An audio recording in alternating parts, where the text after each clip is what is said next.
Welcome to Ready to Exhale, where we center Black women, their lived experiences, expertise, and rich stories. In each episode, we will gain a deeper understanding of what it takes to hold space for our own well-being. This is a brave space where you will be inspired to express your joy and live in the fullness of who you are. It's also a place where we are no longer waiting to exhale. So now, get ready to exhale and enjoy the show.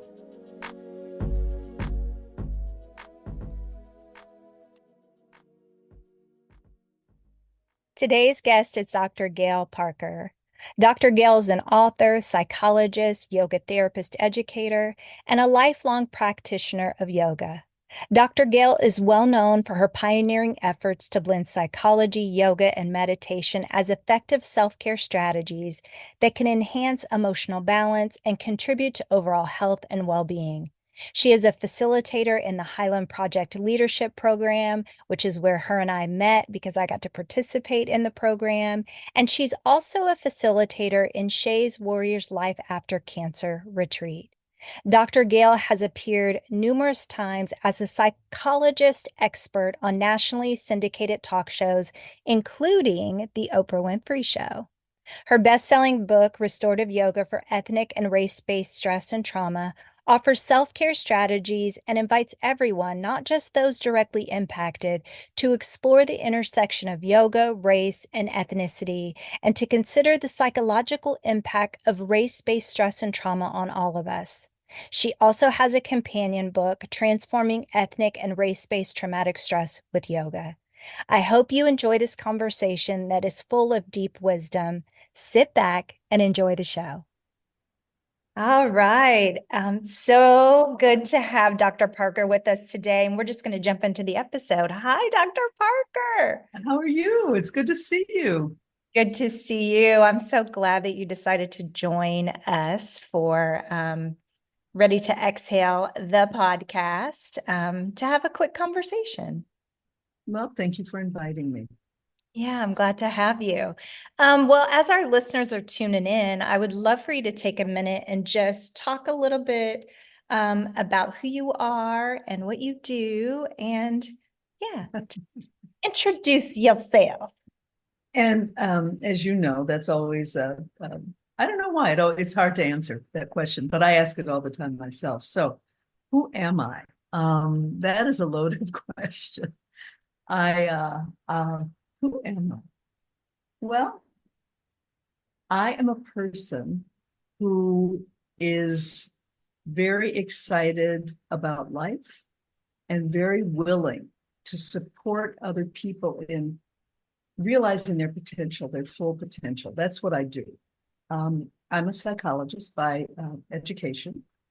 And while I don't practice as a psychologist any longer, I did for 40 years. I had a private practice for 40 years. I closed my practice 10 years ago, which is hard for me to believe. And what I've started, and I moved into being more of an educator. And the field I chose to be an educator in is the field of yoga therapy. Yoga therapy is a thing. And as a matter of fact, I just got back from a 4-day conference on the internet with the International Association of Yoga Therapists. And what I do is I teach people who are interested in learning how to utilize yoga as a therapeutic healing modality. I teach people how to do that to support emotional balance.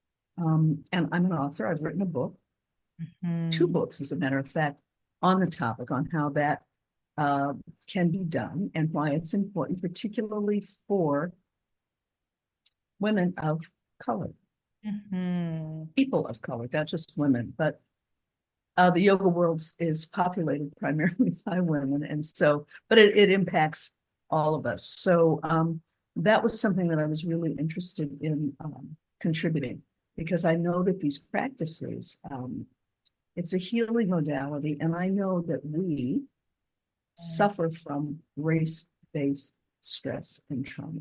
And that is not a topic that was being discussed very much at all and not at all in the yoga world, in the yoga community, which is really just have to get it right, a microcosm of the macrocosm. It's a small part of the larger picture, but there's still issues around race and ethnicity that come up within that culture that deserve to be and need to be addressed, because yoga, from my perspective, can be a very powerful, potent self-care practice and healing modality for us, and particularly for race-based trauma stress.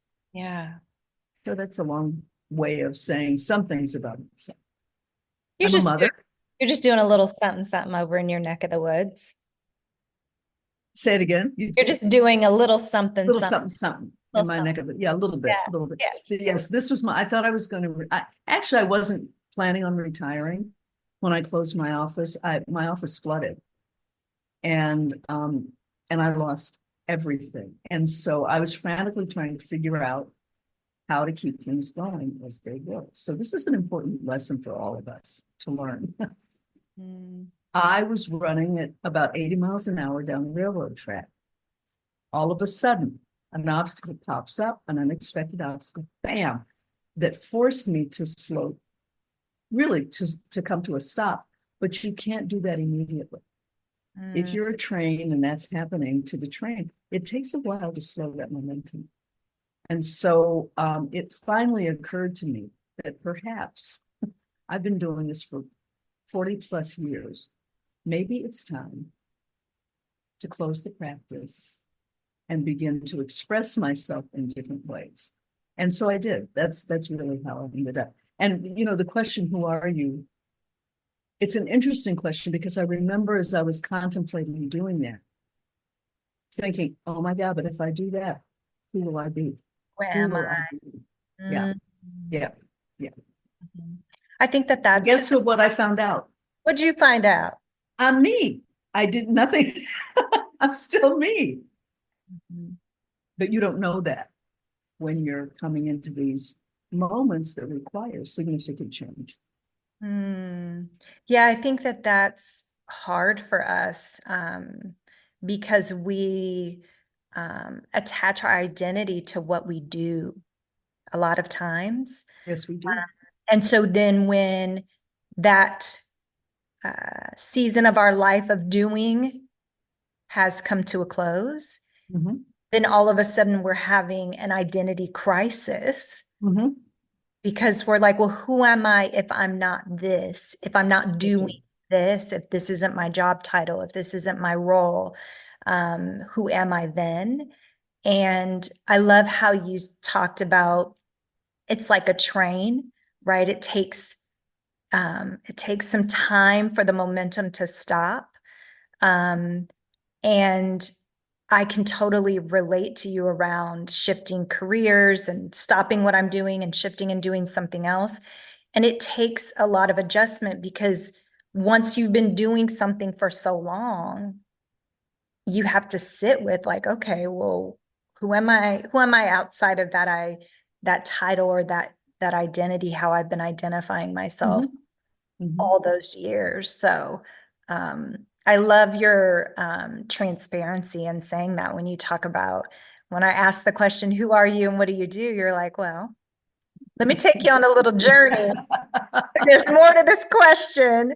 The truth of the matter is, see, we are more than one identity. That's the truth. Right. And so from my perspective, the real work is trying to occupy as many of those identities as we can. So one of the things I put in, almost, it wasn't really an afterthought, but in addition to who I am, I mean, I'm a mother, I'm a wife, I'm a friend. Gosh, I could, there are lots of, I'm a colleague. And so in each of those identities, I show up differently. So what does that mean? What's that about? So what it's about, I think, is really being able to integrate all of those identities into the who am I? Yeah. It's not that I am one thing. I'm not. None of us are. None of us are one thing. And yet, when we're operating from a place of integrity, that's integrity within ourselves. When we're being true to ourselves, that really is the important part of what we're doing. How can I be true to me? That part of me that doesn't change. That part of me that knows who I am.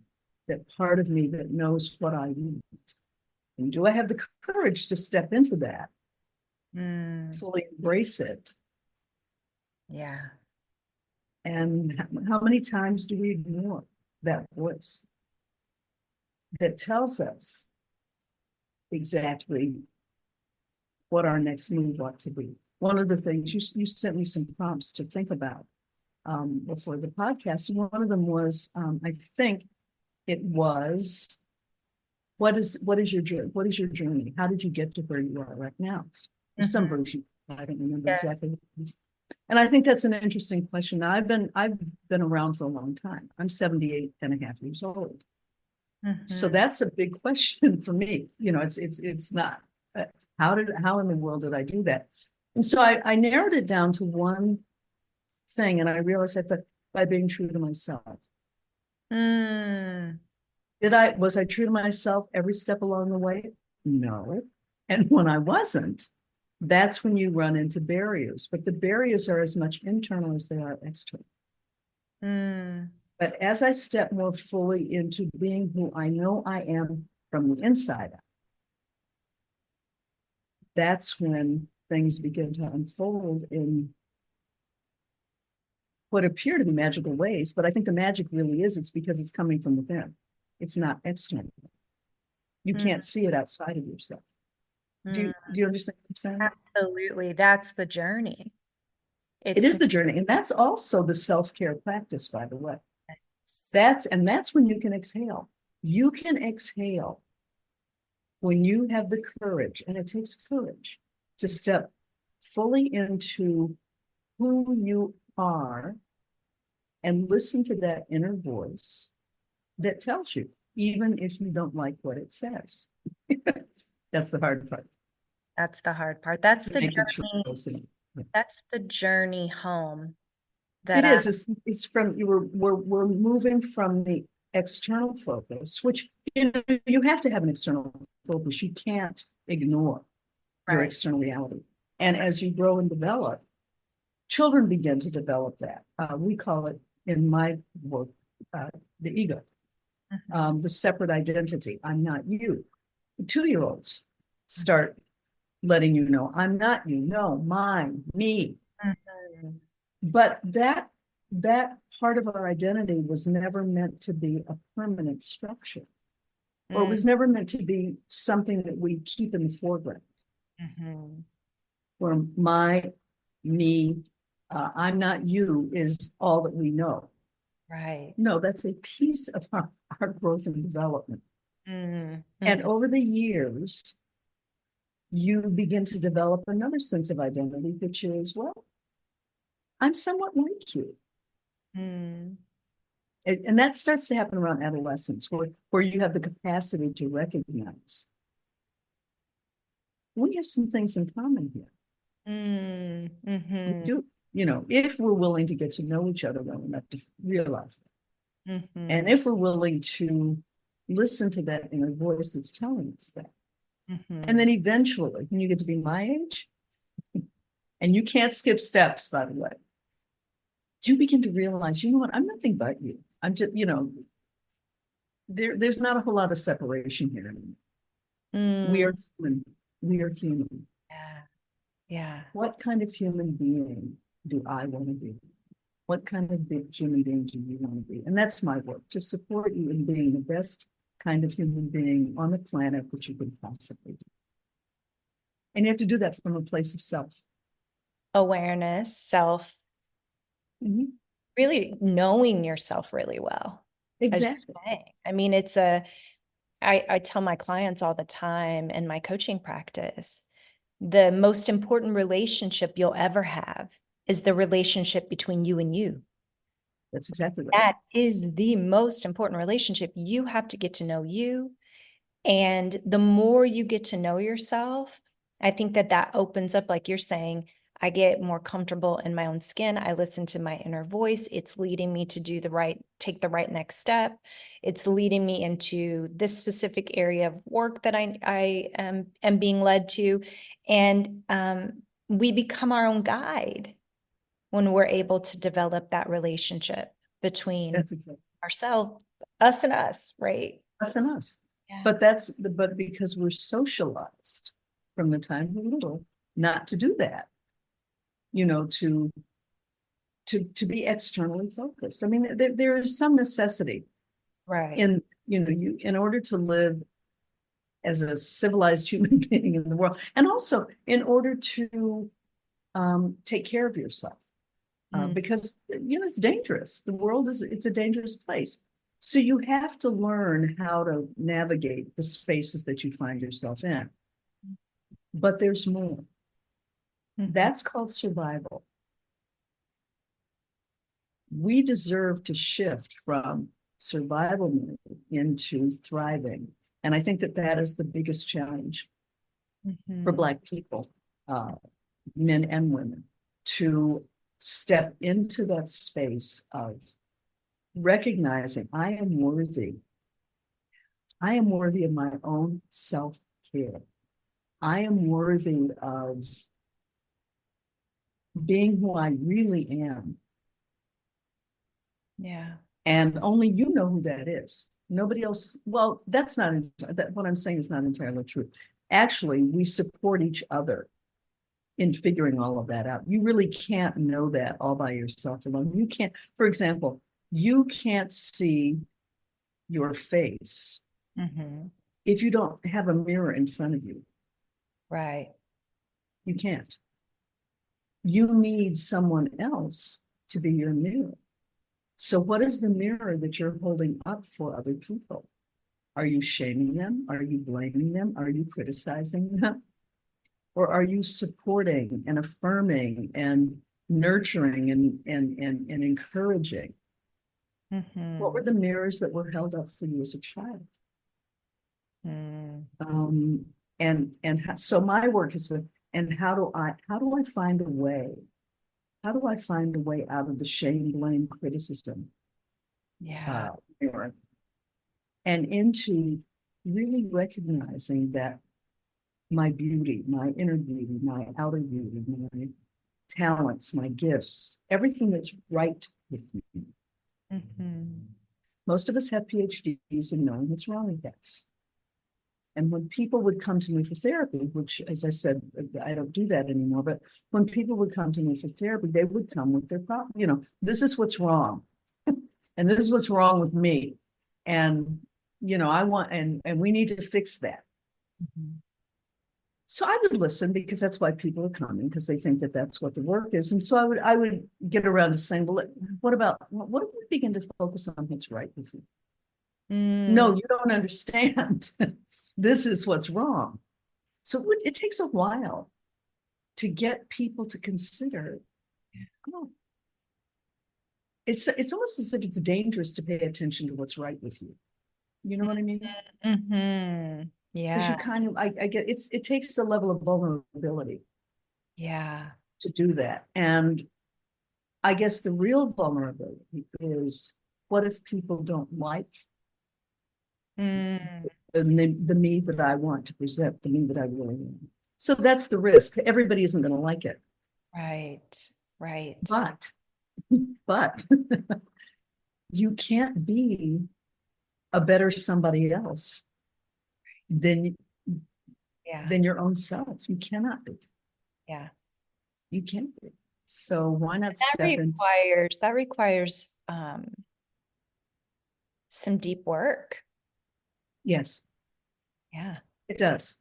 And it requires surrounding yourself with people who are willing to support you in that journey. And everybody isn't. Everybody isn't on that path. Everybody can't make that journey. So you got to shed some folks sometimes. Yeah. And that's hard. And that doesn't end. That's ongoing. I mean, that is just, it's not like, okay, I did that, now I don't ever have to do that again. Right, right. Excuse me, this growth process is ongoing. Ongoing. You mentioned um, Black people. My focus and my work is Black women, Mhm. and how just showing up in the world in Black and brown bodies is not safe for us. And that's a whole nother level of um, things that we have to consider when we're attempting to do some inner work. That layer of trauma exists in our lives. Mhm. And so I'm curious around that. You've written a couple of books and you blend yoga and meditation and psychology as effective strategies. And you're not practice, you're not therapist anymore. So Oh, nobody call Dr. Gail Parker to be your therapist. thank you. She's not doing that I'm anymore. done. I won't do it anymore. Yeah. She's not doing that anymore. But tell us why you believe this blend of strategies, I call them self-care strategies, are important for Black women and women of color. Well, this is a blend of strategies. This Yeah. is not the only blend of strategies, Sure. but it Sure. happens to be the one that I have selected because I know personally Mhm. and professionally the impact of doing these practices, Mhm. Mhm. combining the practices. So I started practicing yoga when I was 22 years old. Um, I'm 78 years old. And there was no such thing as a yoga studio then. And it was, I don't even know how I found this yoga class. I was, excuse me, in Detroit, where I was living at the time. And it was right after the riots, the 67, 68 riots. And the city was still in trauma. And there was a gentleman who was teaching yoga at the Detroit Institute of Arts. I do not know how I got into that class or found my way there. I must have seen it and curiosity brought me in. There was no such thing as yoga mats, no such thing as yoga clothes. And we were not doing exercise or acrobatic yoga. It didn't exist then. Right. Yoga was then taught as a philosophy Mm. of well-being. Specifically, it was taught as a way to come to a level of self-realization. Who am I really? On the Mhm. way down deep inside, level beyond all of the trappings and the coverings.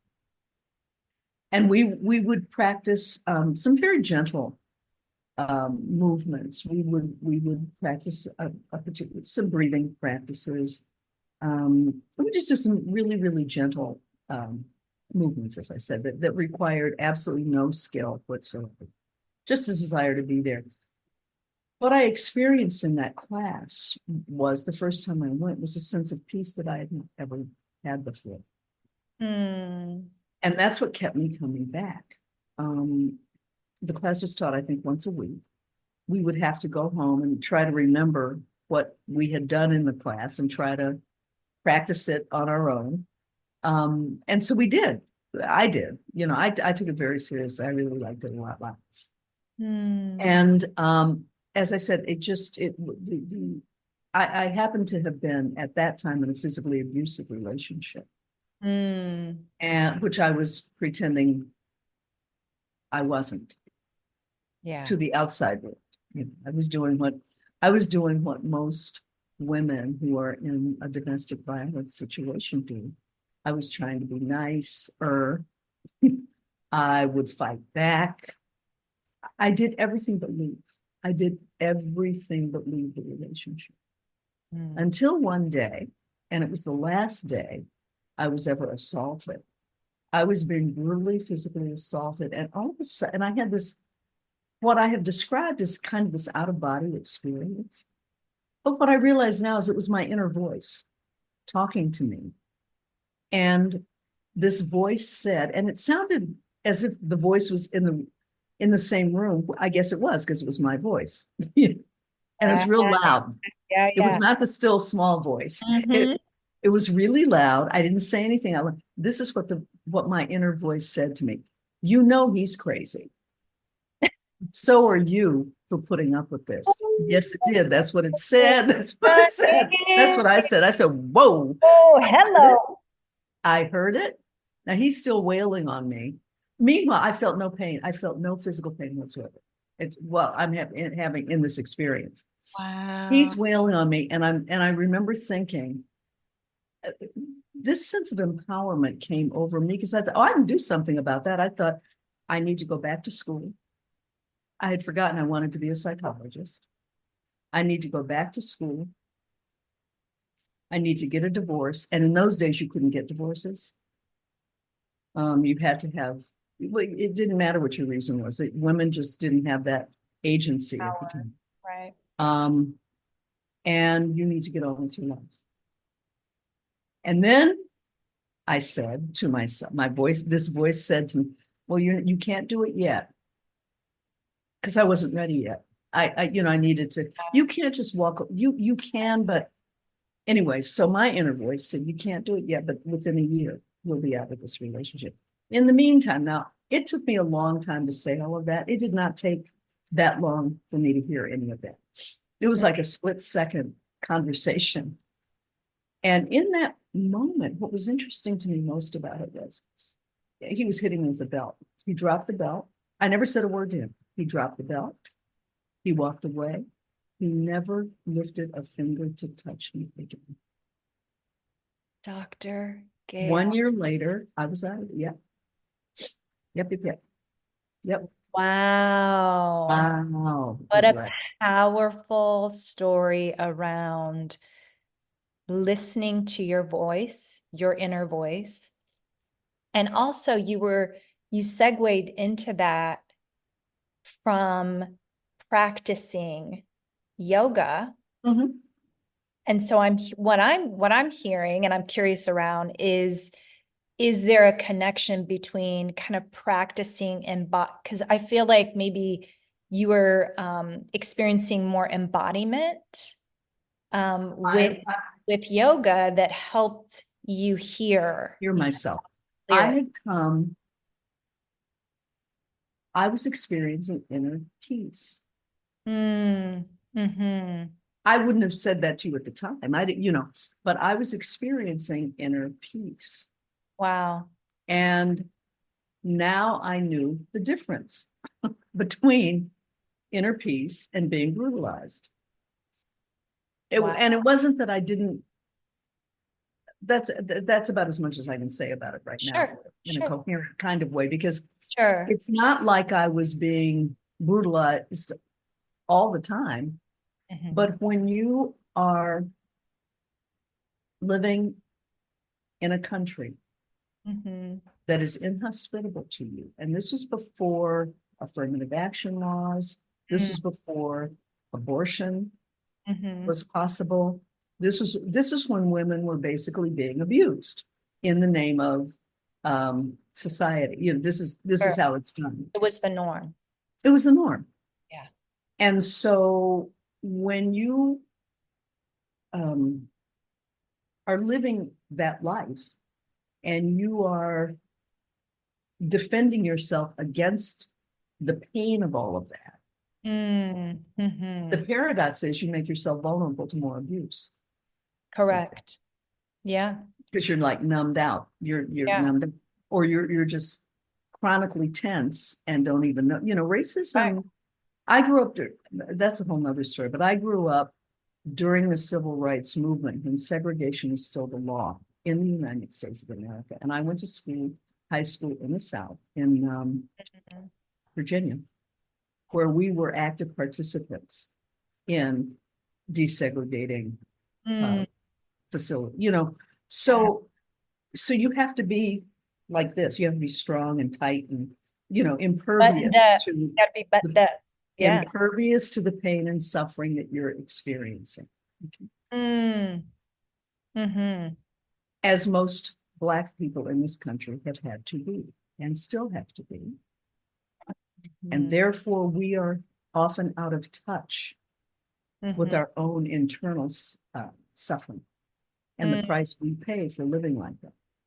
Wow. So some kind of way yoga just sort of, I felt peaceful. I knew what it felt like. I liked that better. Yeah. I did. I liked that better. And see, that's the truth of the matter is, this is kind of a slightly technical, but I'll say it anyway. There's a whole body of research now and talk about negativity bias, how Mm-hmm. we tend to be biased toward the negative. It's not true. The truth of the matter is, the brain itself is much more attracted to what's pleasant Mm. and what feels good than it is to what doesn't feel good. So we've learned to adapt to the Mm. negativity. Mm-hmm. Therefore, we have a negativity bias. Wow. I'm teaching people that we don't have to, no, we're not doing that anymore. We do not have to adapt to that anymore. Right. We should not try to adapt to that anymore, even though things these days can seem pretty negative. You don't have to adapt to that. That is not healthy. It may be the norm, but it is not healthy. It Mm. is not healthy. Normal isn't necessarily healthy. Right. Wow. We need to be very clear about that.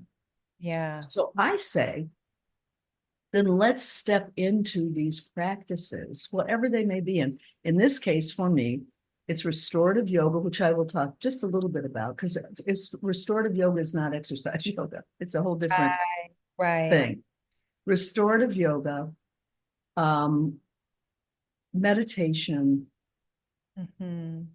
combined with psychological awareness, Mm-hmm. for me, are the self-care practices that I support, that I do, that I teach, that I share.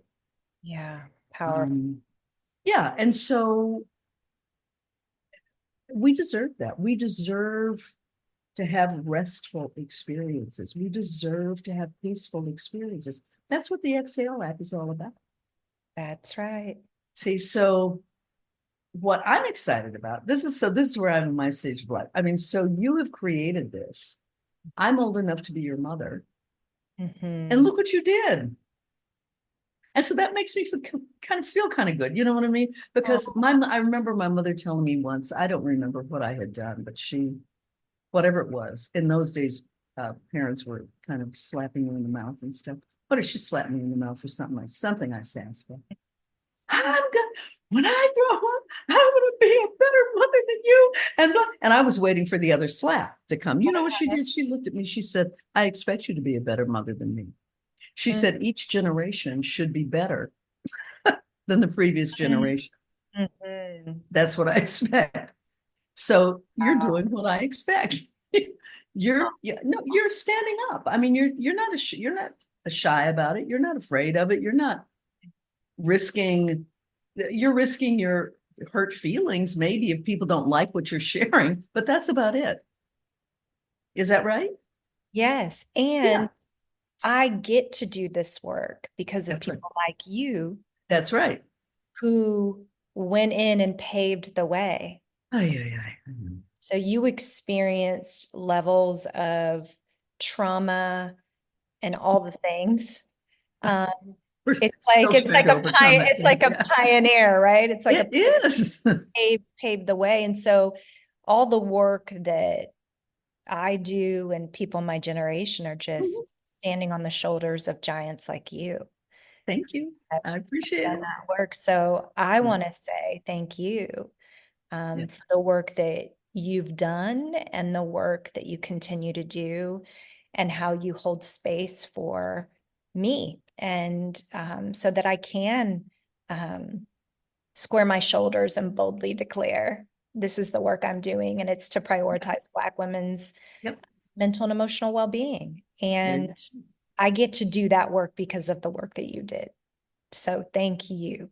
You're welcome. And so I don't know if you heard it, but I listened to an interview by Reggie Jackson, who's a Yeah, former baseball player. I don't know if you heard it, I but he was did. talking about how horrible Yes. it was for him, trying to integrate be involved in the league and all of the racism he experienced. And what he said was, I wouldn't do it again. So that's how I feel. I would not do what I did before. I integrated the college I went to. I wouldn't do it again. My father was one of the original Tuskegee Airmen Mm. who integrated the military. Mhm. I don't know if he probably wouldn't do it again either. But what we've all done is pass the torch. Yes. He passed the torch to me. I'm passing it to you. You'll pass it to your daughters. And that's how it goes. And that's why we have to be willing to, that's why we have to take good care of ourselves, Yes, yes, Black yes. women, so that we can keep passing the torch, so that we can continue to make the world a better place for all of us. That's the work. That's the So I word. love having this conversation because it makes me all happy. Because when you're living in isolation, not isolation, but when you're not having this conversation with younger people Right. who are doing the work, you can feel that the work was futile. I know my father, Mm. I know the Tuskegee Airmen did not know. They were not given credit at all for what they did. And I was just happy that my father lived long enough Yeah. to see the movie made. Mm-hmm. Because they didn't know. They did not know. They thought they were given no recognition. So Yeah. Yeah. I was in conversation with a group of people at a friend's home. Half of us had gone to HBCUs. The other half had integrated our universities. The Mm. students the people who, we were all grown professionals by now, who went to HBCUs, loved it. You send money every year, go to homecoming every year, friends for life. Those of us who had the other experience hated it, don't know anybody, didn't maintain any friendships, don't contribute to the Alumni Association, wouldn't go back there if my life depended on it. So Sure. there happened to be a young woman in the room. She was a house guest of the host of this. It was a party. Um, and she said, I don't understand why those of us who had integrated our universities, I don't understand why you're so bitter. Hmm. So we got louder and explained to make sure she understood why we were so bitter. Let And us when we just finished, let us just pull the yeah, wait, let me pull, wait, we'll tell you more, let right? me Yeah, pull all the receipts to tell you you know why. what I mean? Yeah. Yes. So when we finished, she said, she was a student at Brown University. She said, but don't you understand that had it not been for you, I wouldn't be at Brown. And no, we didn't understand. And no, you don't understand it if that's the mirror. If no one's telling you that what you've done has made a difference Yeah. in my life, you don't know. Right. So I'm here to support people in knowing that you are making a difference in people's lives. Powerful. And I'm fortunate, I'm blessed really to be surrounded by people Mm-hmm. who share that with me all the time. But it's nice. Yeah, it's very nice. Yeah. Love that. So I'm all happy. Tell me a little bit about restorative yoga. I know that that's something that you mentioned a minute ago. You'd love to there's a difference between restorative yoga and just, I think you called it exercise yoga, or just, I Yeah, don't well, know, it was more because mainstream yoga. I don't know what it would be called. exercise yoga. Yeah, So yeah, let's that's talk what I about call it. the difference Well, in, because first of all, yoga is a philosophy. It mm, is not a physical practice, which is how it's taught in the West, and particularly in the United States, how it's been taught. mhm, Um, there, it's a whole system of way of, it's a lifestyle. A whole system, a way of being in the world, mm, um, including social, how to interact socially and how to treat yourself. mm. That's how it starts. Those are the first principles of yoga. That in society, you don't hurt anybody, you tell the truth, you live a balanced life, You don't, you try not to envy other people. You take good care of yourself by doing some introspection. You recognize that there's a higher power. All of it. You rid yourself of toxins in your life, including relationships, foods, whatever's toxic in your. Okay, so those are all. That's how it starts. That's how yoga starts. Then you move into the physical practice of yoga. Then you move into the meditative practices of yoga. So that's the whole scheme of things. Restorative yoga is not an active form of yoga. It's a receptive form of yoga. And by that, I mean, we use props. We use bolsters and blankets and cushions to support the body in holding postures for extended periods of time. It's all done on the floor. So anybody can do it, which is another reason I like it. Anybody. To hold these postures for extended periods of time to stimulate the part of our nervous system that comes into relaxation and rest. And when that occurs, the benefits are the following. Heart rate slows, metabolism slows, brain waves slow down, breathing becomes more efficient. These are, and health is restored. So when you're under stress, which we are, just living here is very stressful for us for a variety of reasons.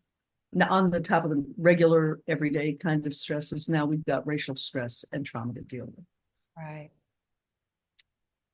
You're on high alert without even knowing it. We've adapted to that. We have adapted to being, prepared for what's next. Yeah. So what we need, and we engage in what I call high effort coping, where we're 200% better. You got to be twice as good to get half as much. Yep. That's our norm. That is our norm. Is that healthy? No. No. Because if that's all you can do, which is for many of us, that's it. We show up at 200%.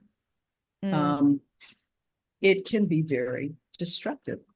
Michelle Obama wrote in her book, Becoming, I'm paraphrasing, but basically she said, I learned to dance to the beat of unending effort with a willingness to tolerate misery to achieve it. Sound familiar? Yeah. Oh, yeah. Absolutely. So when you're locked into that way of being in the world and don't even know it, because it's just it's what you're doing. And it's what your mother told you to do, and she did it, and your grandmother told, okay. You're not aware of the price you're paying for that. Right. Infertility, high blood pressure, diabetes, substance abuse, all of the things that we do to try and cope.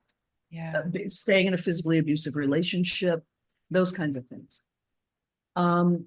So this practice of restorative yoga that supports you in clicking into the relaxation response, which is a real physiologic response. And I just described what happens. Heart rate slows, blood pressure drops, metabolism slows, brain waves slow down, breathing becomes more efficient. You're restored to health. For Black people, rest is necessary, but it can be threatening. Why? Because you have to lower your defenses. So you have to feel safe enough to be able to have that experience. And so that's one of the reasons I'm past president of Black Yoga Teachers Alliance. One of the reasons I'm really supporting Black yoga teachers in becoming Black yoga therapists is so because we need to see our own people doing these things. It's just so much more. The research shows that healing effects are more common if you're seeing someone of your same race. The Right. research shows that. However, it's impractical to assume that every healing professional you see is going to be your same race, because there aren't enough of us in the world. You know what I'm saying? Sure. So the other piece is teaching, helping our white brothers and sisters who are healthcare practitioners, coming to the awareness that, you know what, you need to pay attention to your own biases and all of the things that may be getting in the way of your ability to be as helpful as you could be. Sure. So that's another piece of the work. But so we need to rest to balance our nervous systems. When you're on high alert most of the time, you burn out. Right. When you can balance the nervous system, you can move back and forth between being activated and being calm. You know, it's not one or the other. It's not either this or that. It's that we need both. We need both. Now, what was the Kenny Rogers song? I think you need to know when to hold, you need to know when to fold. You need to know when to run away and know when to hide. And you do. You need, we need all of that. Yes. No, that's so true. That's We need all powerful. of that. We can't just be fighting and running. Right. We need to also We rest. deserve rest. Yeah. And out of rest also comes the imagination. Look at what you did and what you're doing. Yeah. It really did allows- come from a place of, I was doing on my own some yin yoga, which is holding poses for, you know, a minute, 2 minutes, 3 minutes, resting, napping. When the idea came for Exhale, like it came from a place of, I had slowed down. It was during the pandemic. All my stuff got canceled. Didn't have clients, no more speaking engagements. It came to a stop. Yep. And I was forced to be and rest. And then I couldn't go anywhere. I couldn't rip and run in the streets. And so I had to sit still. Exhale. You had to exhale. I had to exhale. And then all of a sudden the idea for Exhale came. Yeah. Yeah. But I love that you said that imagination comes from that. Yes. It does. Place of rest. That's powerful. Yeah. In your book, which I'm reading, by the way, so good, listeners, you should get Dr. Gail's book. It's powerful. In your book, Restorative Yoga for Ethnic and Race-Based Stress and Trauma, in the introduction, you say the challenge for doing the hard work of healing the ancient pain of racial wounding is long overdue. Can you talk a little bit about that? It's time. I mean, it's just time. We do not introducing the language and the willingness to have the conversation is really what I did. And this book that I wrote two, the one that you're reading, and then there's a workbook that follows it. Excuse me. Invites people into the contemplation and conversation. Race is the one word in this culture that triggers all kinds of upsets. You know what I mean? It's Sure. The word itself is a trigger, so people won't use it. They will use things like underserved, minority, marginalized, coded language, diversity, all of that language. And they won't say race. We need to call it what it is. Yeah. Each of us has a racial identity. Why? Because we live in a racialized culture. Is it a real thing? No. Well, no. I mean, it was made up. It's a social construct. It's that, right. But it's the reality. It's our reality, right. And we live in a racial hierarchy. Whites at the top, blacks at the bottom, and non-white people of color are in between. Yeah. And those at the top are the ones who have most of the, who are more advantaged than everybody else. Mhm. And so it's time for us as Black people to begin to throw off the chains of oppression that we have inherited and that we still experience, the barriers to our well-being that we still experience, Mhm. and begin to step into ourselves fully. And if it's risky and scary, you know what I say? Do Mm. it scared. Yeah. Do it scared. That's Mhm. called bravery. That's called courage. Mhm. Mhm. And then find a place and people where you can let down your guard and be you, fully you, in a safe way, where you're not always fighting the fight, where you're not always doing the thing. Do you, really? Do Sure. you? You know, one of the things I always say is, what if it turns out that you already are who you're trying to become? Mm. Mhm. What if Yeah. it turns out that you mean I'm enough? Uh-huh. Yeah. Oh, you mean I don't have to keep striving for more? Uh-huh. Yeah, that's what I mean. Yeah. Wow. I'm smart enough. I'm pretty enough. I'm Black enough. And what are some other enoughs? I'm I'm good thin enough. enough. I'm Good enough. Yeah. yeah, whatever, all the enoughs. Yeah, you're enough. Yeah. Just as you You're are. enough. And so that's throwing off the chain, the old wounding that we carry, our ancestors Yeah. wounds, the erasure of identity. Right. We Right. don't have to keep going along with that, Right. but we have to wake up to the fact that we've been socialized into that culture and that we ourselves as Black people have internalized some of that Sure. white supremacy Absolutely. belief in, um, that's the superior Right. place to be. So, Yeah. Yeah. It's the work of really decolonizing our minds. I think that's right. You and I have Mhm. talked about this, decolonizing Yep. our minds, our hearts, our souls. And really, I think that I love that you talked about being in community, like find people that it's safe for you, right? To Mhm. be able to exhale, be able to, I don't have to be on guard in these spaces or with these people. Mhm. And I talk about this all the time with my clients. I'm speaking later today on a panel around the power of community and the collective, and that our healing is us doing our own work. And you've said it throughout this podcast episode, that it also is about being in community and relationship with others that Mhm. brings healing as well. And I Mhm. met you through the Highland Project. Yes.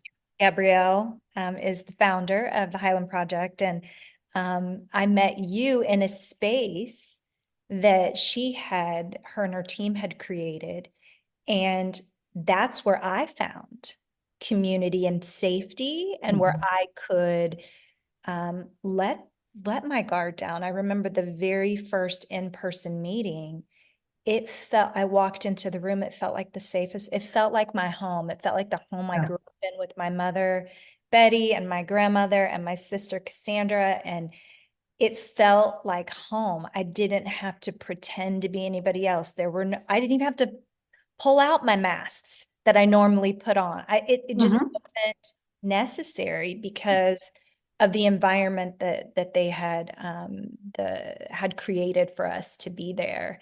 And how you're right, in those spaces, it's like, oh, it's a relief. I don't have to be Mhm. anybody else but me. And me being me, is embraced in these spaces. So if you are a Black woman of color listening to this episode, my hope for you is that you can find those safe spaces and places.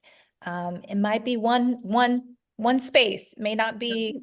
everywhere you go. Find your people so that you can let your guard down and Mhm. hopefully that healing can begin for you in those spaces. Yeah, I think that that's really important. And I think that the willingness to let your guard down is the beginning of the healing. I mean, that's that's the risk. Can I do that? Let me try. And you know what? And sometimes you'll get your feelings hurt. Sometimes you'll realize, oops, oops. So guess what? Put your guard back up and don't blame yourself. See, that's the one of the ways we rewound ourselves and are rewounded. We take the blame for what does not belong to us. There is nothing wrong with you. There is something wrong, but it's not with you. And it's really important for us to remember that. And even to think about, I know it's coming to close, but I was just thinking about all the time. We say sometimes in our culture, what's wrong with you? Yeah. We've internalized nothing. Absolutely nothing. Right. Nothing. Nothing's wrong with you. Nothing's wrong with you. Nothing. So sit with that. I mean, that's exhale. Powerful. Exhale on that one. Yeah. Exhale on that one. On that, what if it turns out there's nothing wrong with you? Wow, what a concept. Wow. No, you don't understand. No. Just that's the affirmation I'll leave people with. There's nothing wrong with me. So while you're exhaling, just repeat that. You don't have to believe it. You don't have to mean it. You don't have to understand it. Just keep saying it and see what happens. So powerful. I feel like we need to do a part 2. So okay. I like doing this. I'm sitting here, I'm like, oh my gosh, there's so much more to talk about. We just need to have you as a reoccurring guest. Maybe we'll talk about that too. I don't know, but this was so powerful. So powerful, such a good conversation. I think that it's going to help so many people. I hope so. I appreciate your wisdom and your generosity to have this conversation with me today. If our listeners want to check out your work, they want to follow you, get your books that we've talked about, how do they find you? Where do they do all that? Tell us. So I have a very simple website that needs to be updated, but it will have everything on there that I think is important for you. And the website, excuse me, is drgail, Gail Parker.com. It has both of my books on there. I would encourage you to get them. You can get them on Amazon. Or your bookstores will order them for you if you don't want to do Amazon. What else? I have an Instagram account. And most of the work that I'm doing is work like you and I are doing right now. I'm invited to come into people's platforms to share the work that I'm doing. I am not doing any training. drgailparker.com is not. I'm not doing that. I'm doing work with other people who invite me in. Yeah. Who I know and love and trust. Yes. So. Thank you so much for being on the podcast. This was a really great episode. I'm sure everybody's getting a lot out of everything that you said. And I appreciate you. I honor you for who you are and for who you've become in my life. And I just really appreciate you and love you so much. So thank you for being on the show. Thank you for inviting me. This was fun. I enjoyed it. I knew I would. Awesome. Exhale is a social movement prioritizing the overall well-being of Black women. You can join our movement by subscribing to this podcast and downloading Exhale app, and by continuing to prioritize yourself and your well-being. Keep taking deep inhales and long, long exhales. Until next time.